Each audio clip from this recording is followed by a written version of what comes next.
The arrivals hall at Vienna Airport was so quiet that Lorna had no difficulty picking her out, even though they had never met before.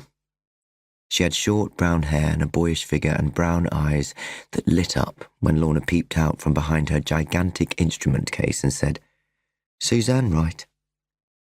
"Hello," Suzanne answered, stringing out the word in a sing-song way, and then, after a moment's hesitation, she drew Lorna into a welcoming hug.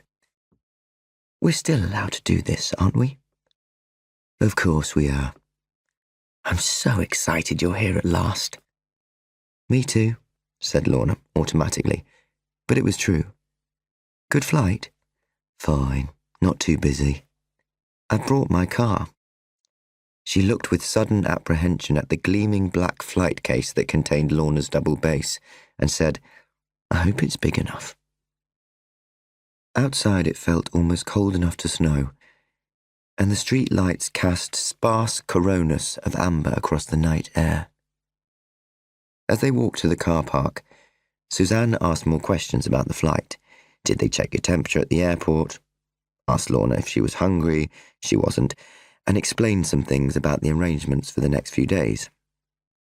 Lorna and Mark would be staying in the same hotel, but he was flying in from Edinburgh and wouldn't arrive in Vienna until tomorrow morning.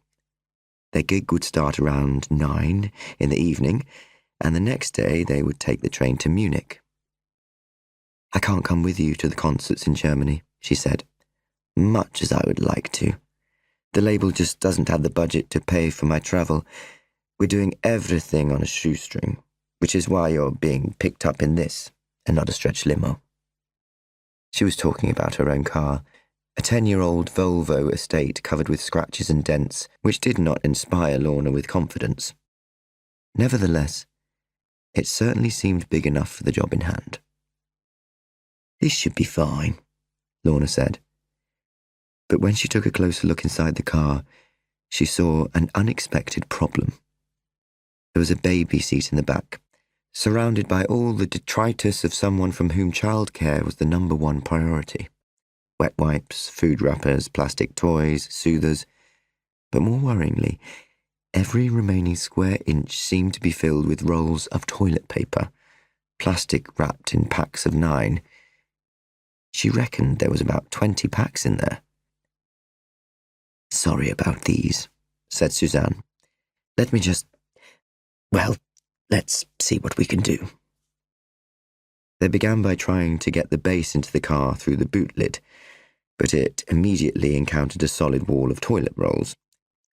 Lorna took out about 9 or 10 packs and put them on the tarmac, but they still couldn't slide the neck of the bass through all the packs of toilet paper on the back seat.